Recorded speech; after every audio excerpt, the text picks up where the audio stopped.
What's on the radio, man?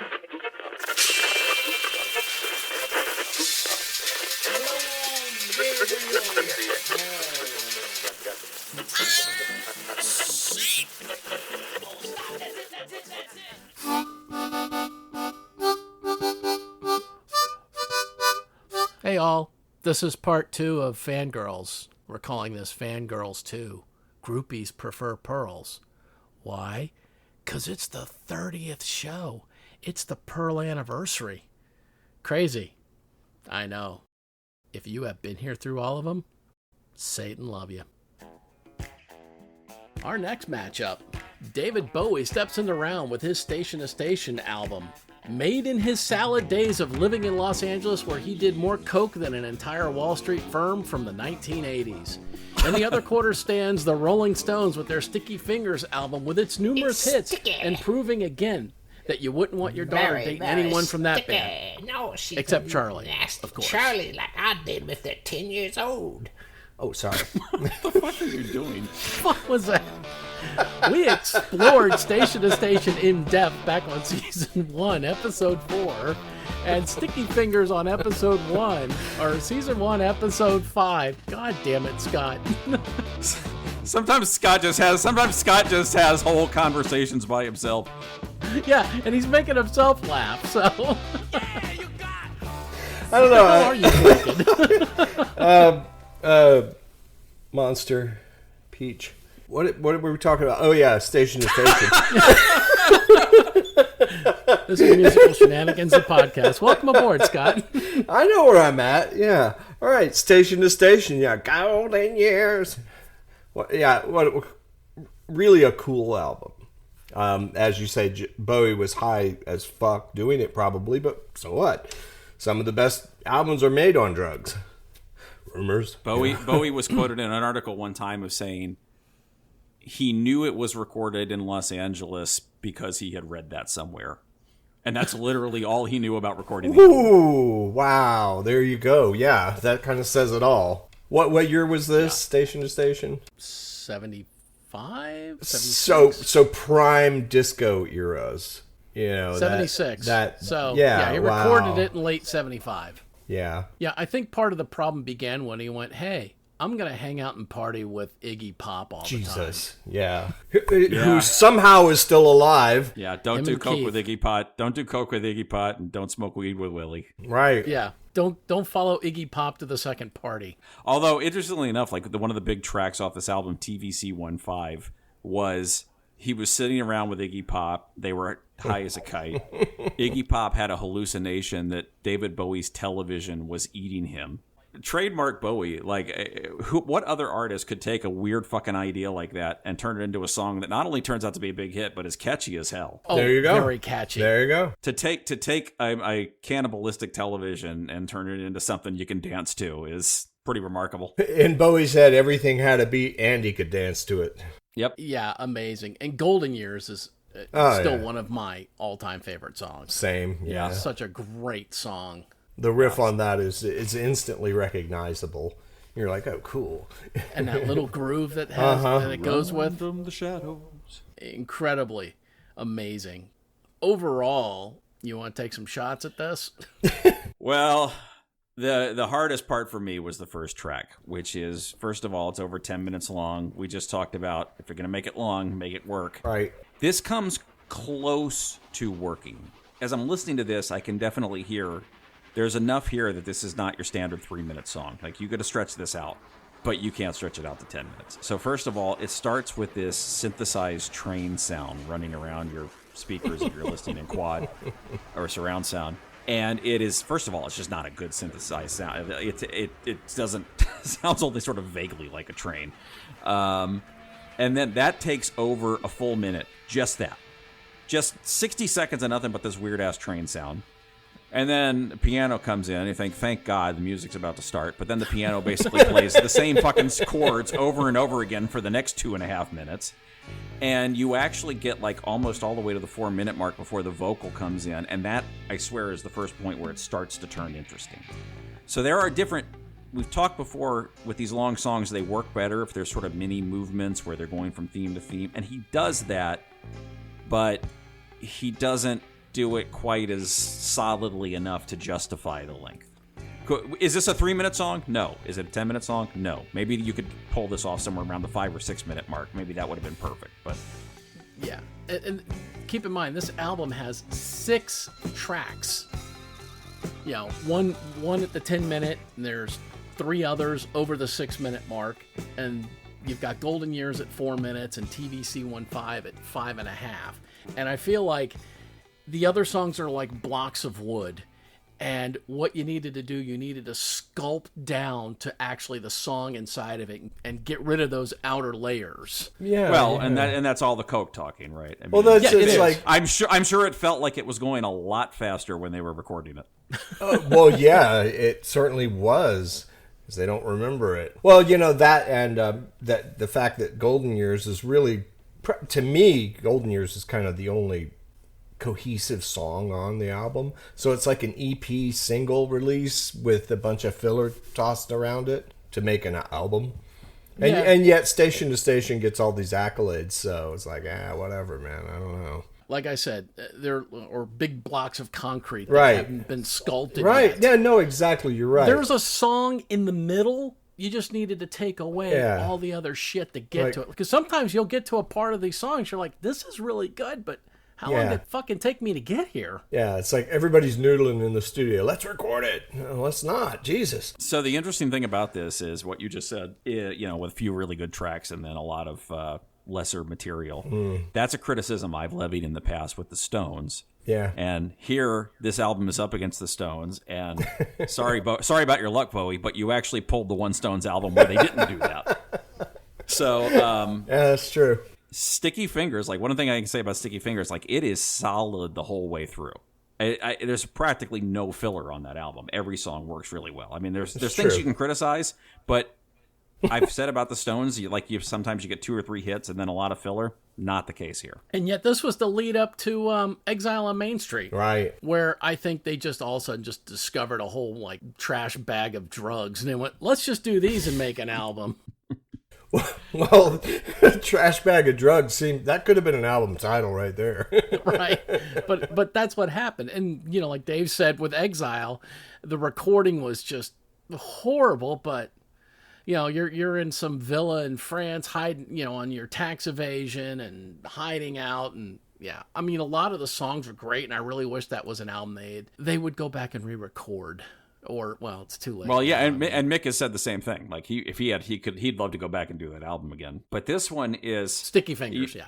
Yeah, this one, no recording issues. I mean, it is pristine. No. You hear a full separation of the instruments, and everybody is on their games here. I mean, you can't even point to whether it's the vocals or the guitar or the drums or the bass. Everybody is just batting it out of the park on this one. This is some of Keith's strongest playing, I think. Yeah, a lot of slide and resonator on this album too, which I really liked. Yeah. I love Sister Morphine. It's one of my favorite songs. Yeah, actually, that track I actually noted, like this was one where the drums really stood out because sort of for most of the song, Charlie is just kind of hanging back doing most of the work with the kick drum. Not only does it work, it's still adding a ton because it's just so powerful just to have that kick in the background pounding out the rhythm. I think this was the one that they had Mick Taylor playing with them.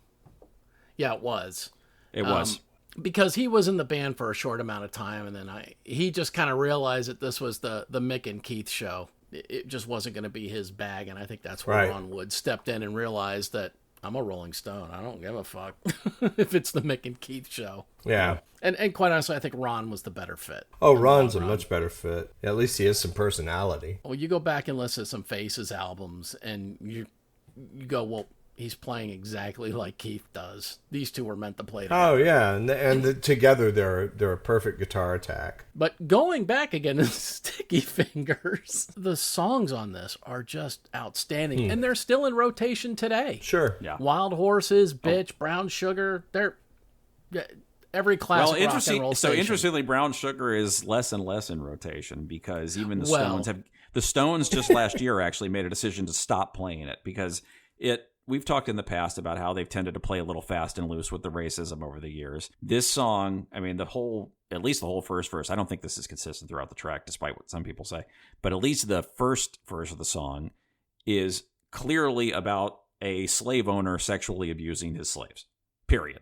You can't, and celebrating it, like not in a negative way. And Mick has, like I said last year, Mick basically said, if I had it to do over again, he goes, I'm not the same person. I would not write that today. And if they've stopped playing in their live shows as a result. Yeah. I mean, it's a great song, but damn. Brown Sugar, but in the parentheses, the Thomas Jefferson song. Ooh. Yes. Too soon? And to make matters even worse, by the way, when we played our sellout game a couple of episodes ago, one of the ones I left off was when Pepsi used it as this song as an ad campaign. Apparently, no one told them what brown sugar was really supposed to be. It didn't mean the stuff that comes in a bottle. That's Wait, harsh. Pepsi putting brown sugar in their drinks? No, just like because it's sugar and then the brown color of the soda. And, Oh, okay. Damn. Yeah, that's ooh. You know, when marketing people just hear something but they don't actually do their research, that's kind of sad. I'll just shut my mouth before I say something that needs to be redacted. But again, with the Rolling Stones, they're dirty, they're promiscuous, they're just the bad boys of rock and roll. The cover itself used to be a real zipper on it.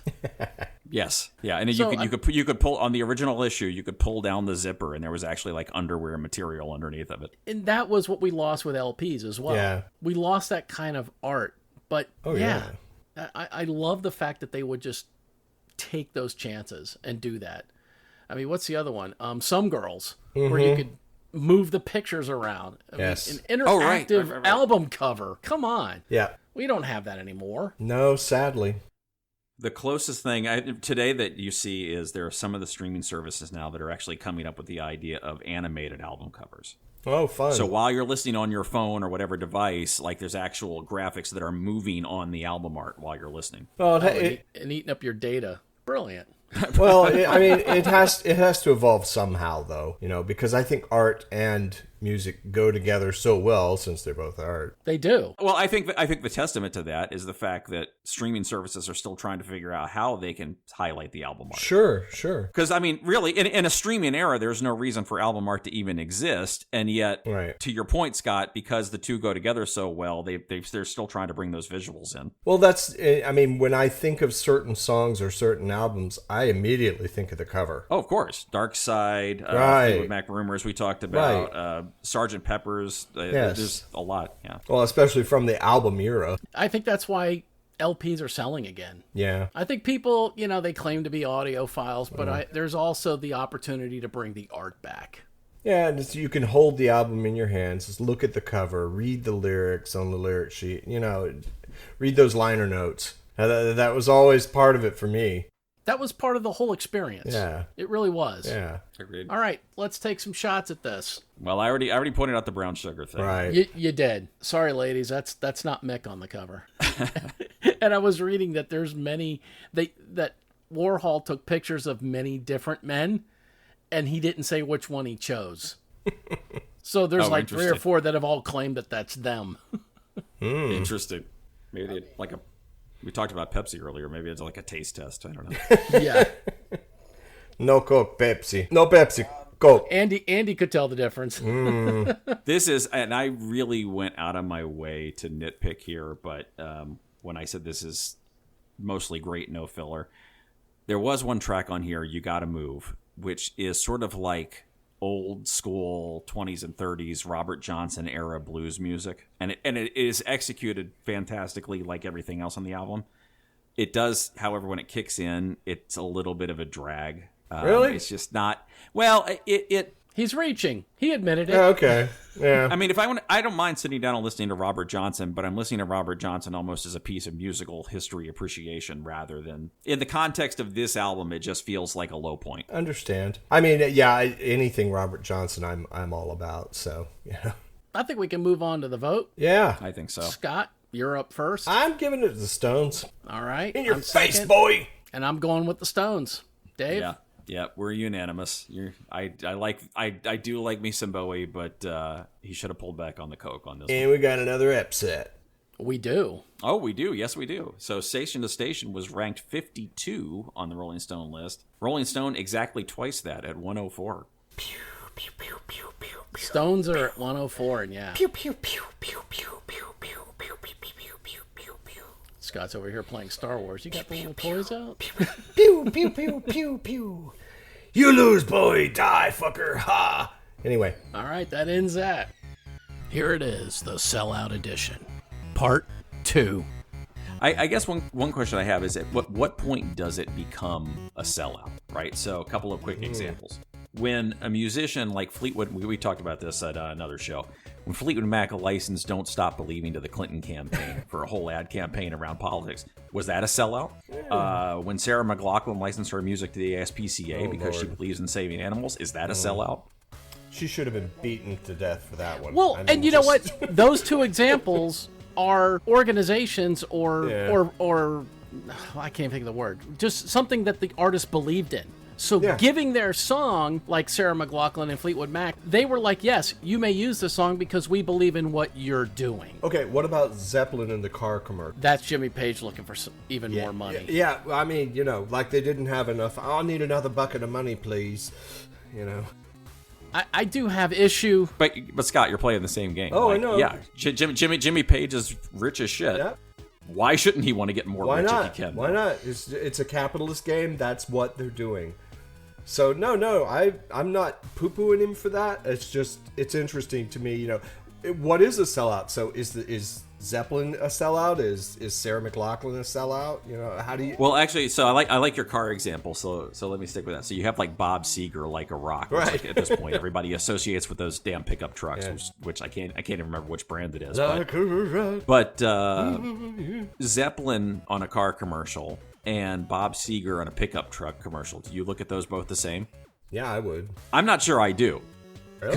Because honestly, the Seeger thing seems totally on brand for the product. And I think that, for me, I think people start throwing around the term sellout the minute an artist does something that doesn't fit with their personal image of what that person stands for. Yeah, I would agree. And moreover, those songs were not written for those commercials. They're not writing jingles. Oh, no. These are songs that are being appropriated at a later time of going, we think we can use your song to help market our product. Some marketing schmo went, hey, Like a Rock would describe our trucks. They're strong as rocks. So yeah, and or Immigrant Song or whatever the fuck song they used, the Zeppelin tune. So going back to it, the artist isn't really selling out.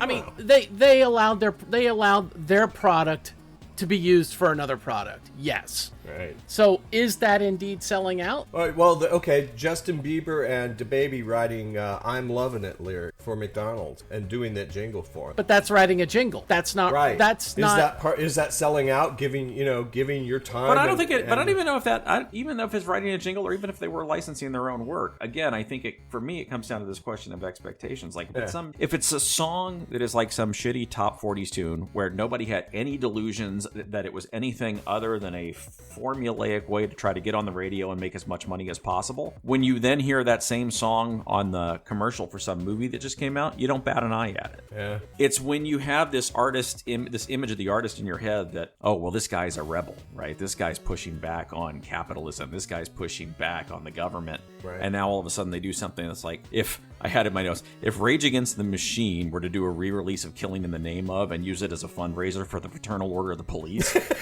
everybody would go, oh my God, Rage has totally sold out. Because there's this image of what they're supposed to be, and it doesn't jive with what people think that image is. Yeah. And it's all bullshit, because frankly, you don't know the artist as well as you think you do. You might think you know who they are and what they stand for, but you don't know them personally. You don't know who that person is. Unless they're specifically out there as a political activist, in the case of Rage Against the Machine. But perfect example, you don't imagine the song Revolution with John Lennon singing doing a shoe commercial. No, you don't. Well, that one, but that wasn't him. Example led to some litigation, as I recall. Yes. Because there was a little bit of controversy over whether that licensing deal had been signed with the right people. Right. Oh. Okay, so let's take this to the next level. What if they are writing songs specifically? It's their intent to be commercial. Like, they're writing songs with the cheesiest of lyrics, trying to actually appease to a certain demographic. Is that selling out, or is that just giving the people what they want? That's slick marketing. Okay. I think. Again, I would say that a couple things. Number one, they're doing their job because they get paid to write songs, and so they're contracting out to write a song for Right. somebody. That's number one. And number two, again, I think it comes back down to who it is. Okay. Because I do think there's a certain segment of the population of, oh, how could you dare write a song for that particular company? They're evil. They're a big bad corporation. But we don't know That where this person stands politically or, no, wh- you don't have that's with my point anything earlier. else. You don't have a fucking clue.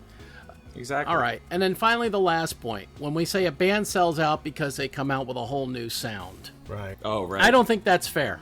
I think that No. would have. And we said it in the past. I think you even said it about Kanye. When he comes out with a different album with a whole new sound and you piss off your fans, you were already taking a chance. So if it suddenly is more appealing to a larger audience of people, that's not necessarily selling out. It just means you gambled well. Think about all the artists that did something completely different, and those albums are collecting dust or were never heard. Oh yeah. Well, that's Led Zeppelin. How many? They put out 3 albums, and the first 3 mostly don't get as much airplay as say 4. We've talked about this with Dylan too. Like Oh, Dylan yeah. sort of Dylan for years has had this attitude of whatever you think I am, I'm going to do something different just because I know it pisses you off. Right. Going back to when we spoke about Automatic for the People, Yeah. a lot of people all of a sudden just said, oh, REM's selling out. I'm like, that was a completely different sound. I mean, that was a very low-key album. That was a risk. Yeah. It wasn't just another clone of Driver 8 or whatever. Exactly. They didn't stick to their formula. So Right. all of a sudden, you made people step outside their comfort zone and go, you know what?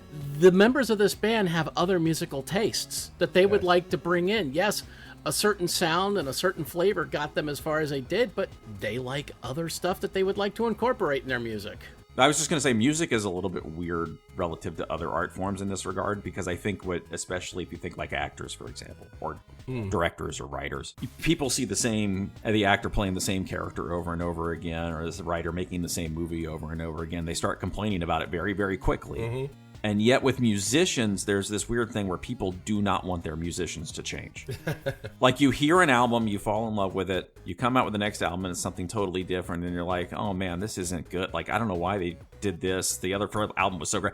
There's a certain segment of the population that really just once they know an artist is, in their mind, a certain something, they want that artist to stay that certain something over and over and over again and Right. never evolve. Right. No, you're absolutely right. And we've brought this up many times. We said it with Radiohead, right before OK Computer. They could have copied, what was the album prior to that? That was the huge hit that they could have just duplicated. Well, Pablo Honey with Creep was the big one that made them their money.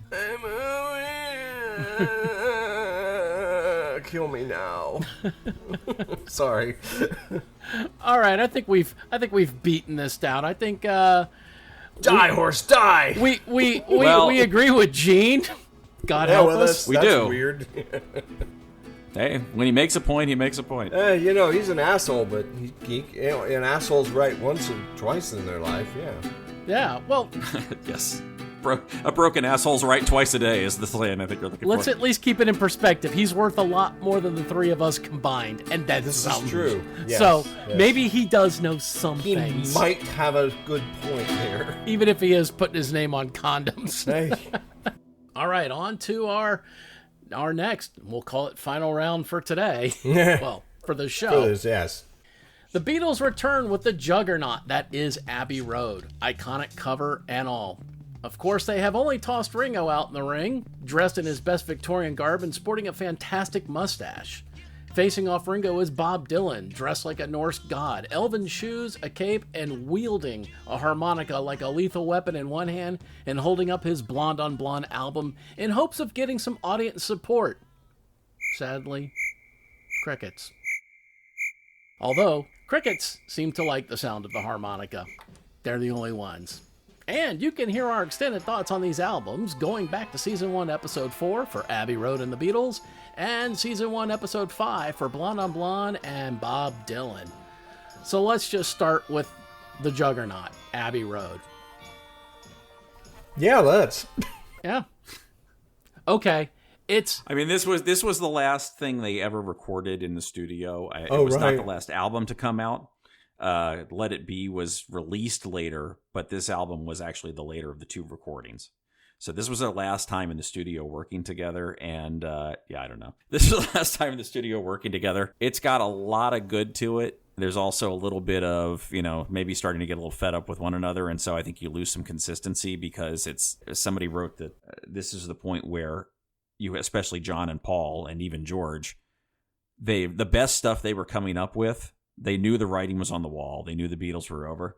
So they were not giving their best output to the band. They were saving their best stuff for the solo albums they knew they were going to make after the Beatles were done. Well, and quite honestly, Here Comes the Sun is one of my favorite Beatles songs. That's a good example of John and Paul holding back, because this is also the album where George's songwriting starts to take a little bit more of a center stage.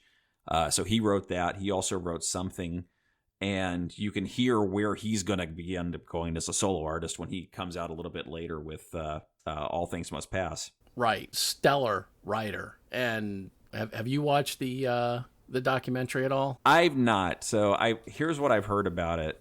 I've heard that Jackson was not particularly discerning in terms of what to include.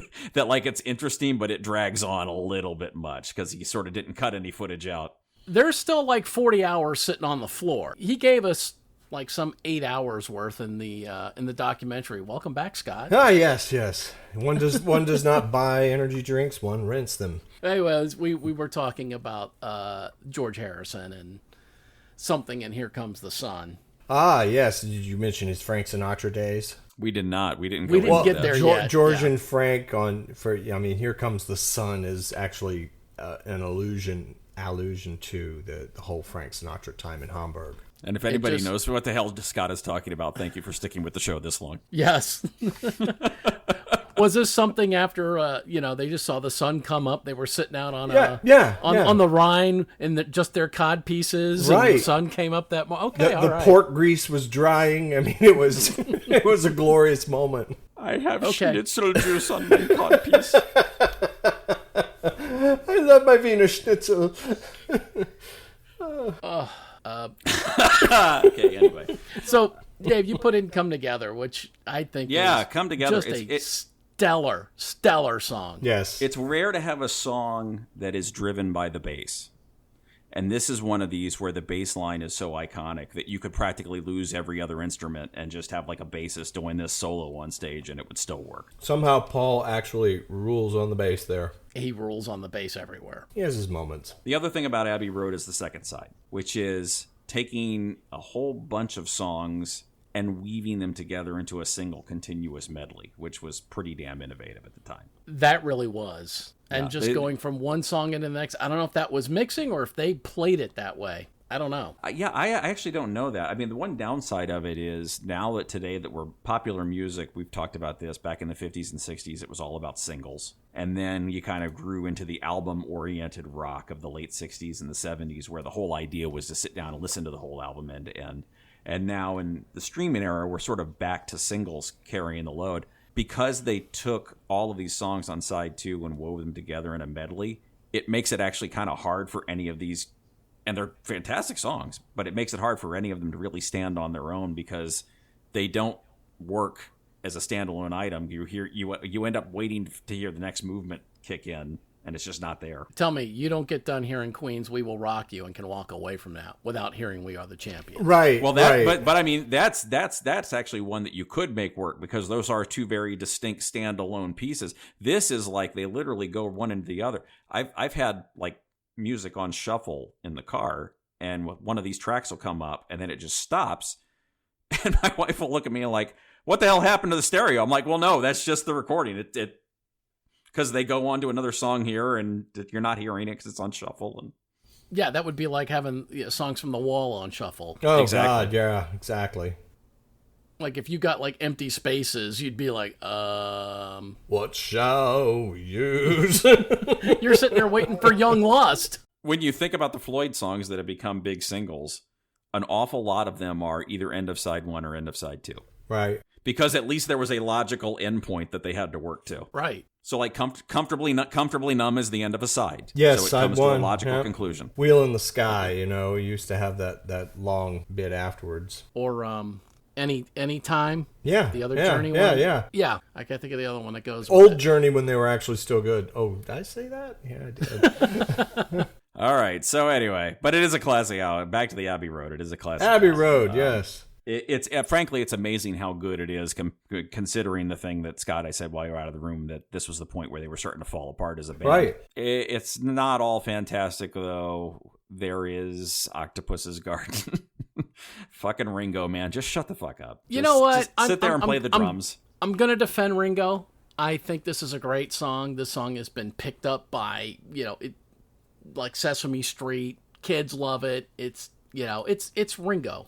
But you can't fucking hate Ringo. It's not a bad benchmark song. is your benchmark of a great rock song whether kids sing it on Sesame Street? No, but the Muppets. Because otherwise also we can go back used it. and talk about the Wait, Cripple Creek Ferry Dave- or whatever the hell it was. Dave, did you just say kids peeing on Sesame Street? No, I don't. he didn't. I don't think I did actually. No, I don't think he did. All think I right, said- all right.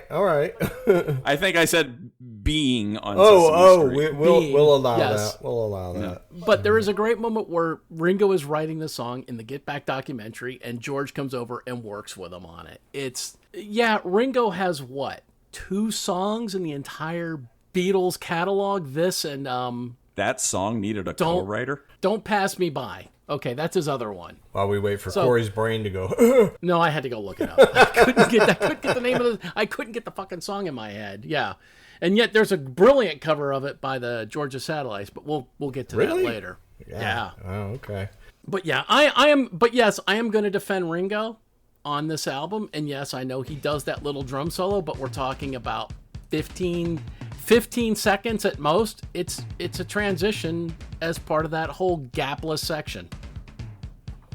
Yeah. Well. Yeah. Oh, Let's kick the drummer down the stairs. Okay, we'll use that.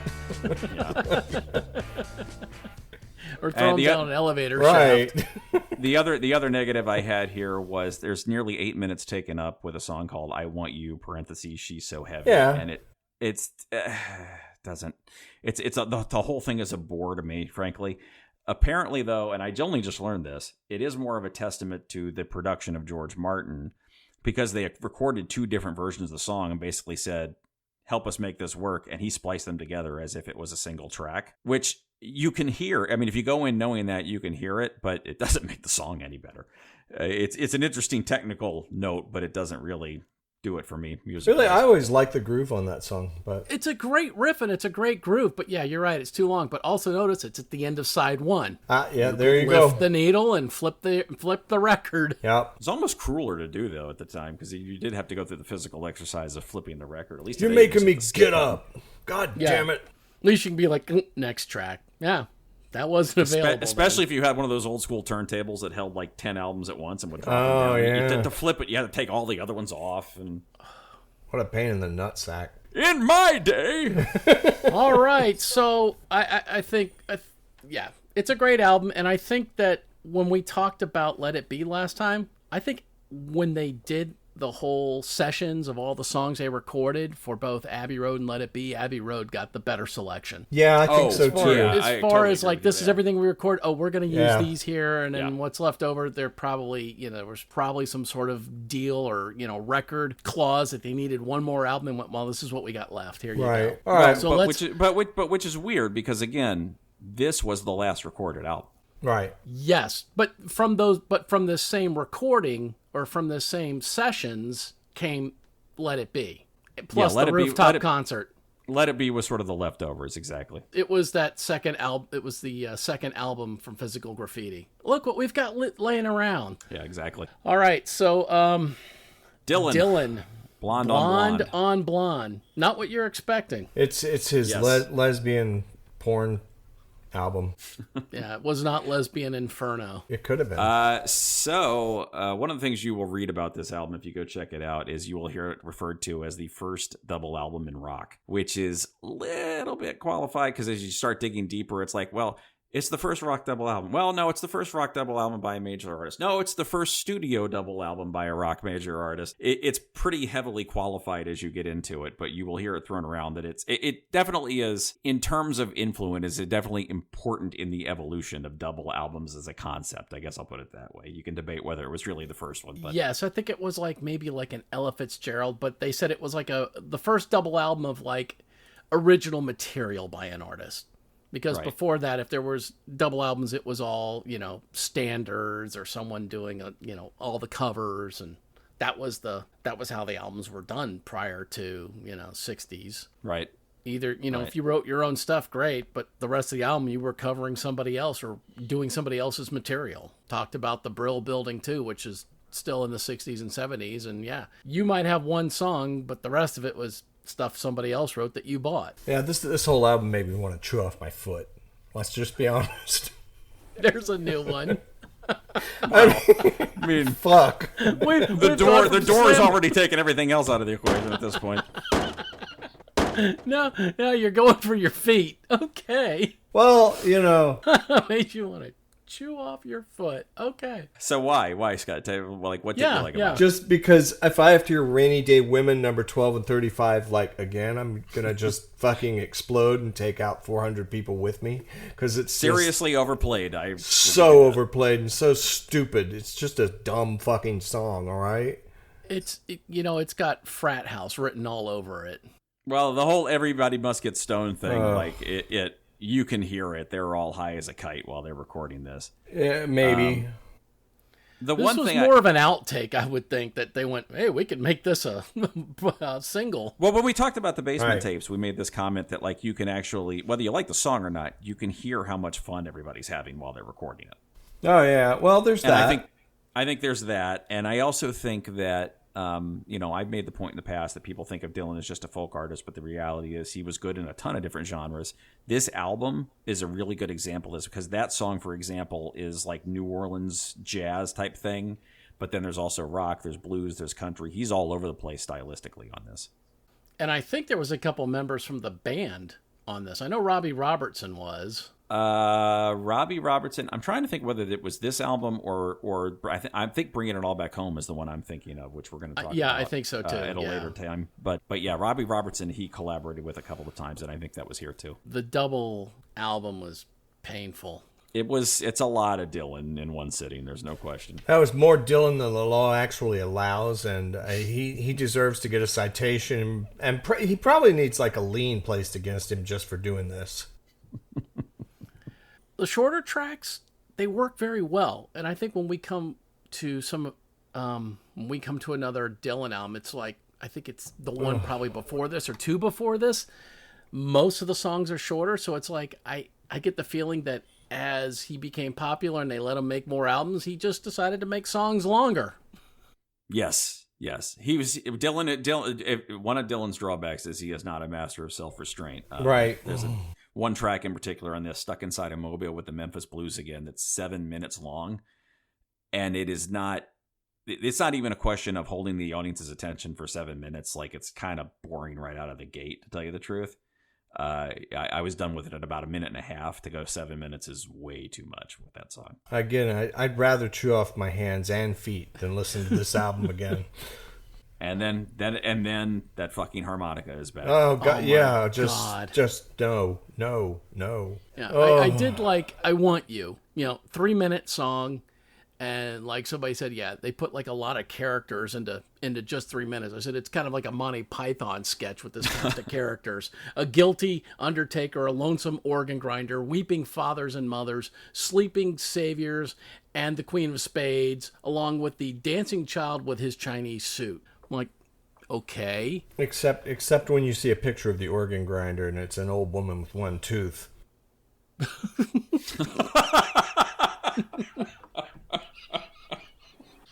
That was very clever. Oh my God.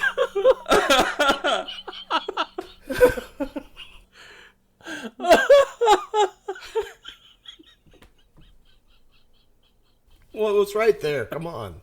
No, No, it really wasn't. It really wasn't. You give yourself credit where credit is due. You had to work for that. That was well done. There's about 90 seconds we're going to have to cut out. Okay. Not so much the joke, but just like the silent laughing afterwards. I think this is a good place to vote. Yeah. Yeah. All right, I'll go first. Yeah, it's Abbey Road. It's the Beatles. Dave? Yeah, of course it is. I've defended Dylan in the past. I can't defend him against Abbey Road. It is most definitely the Beatles. Okay. Oh, fuck that. Well, that wraps up this session. Our favorite organ grinder, Bob Dylan. Oh my god. That was brilliant. That was absolutely brilliant.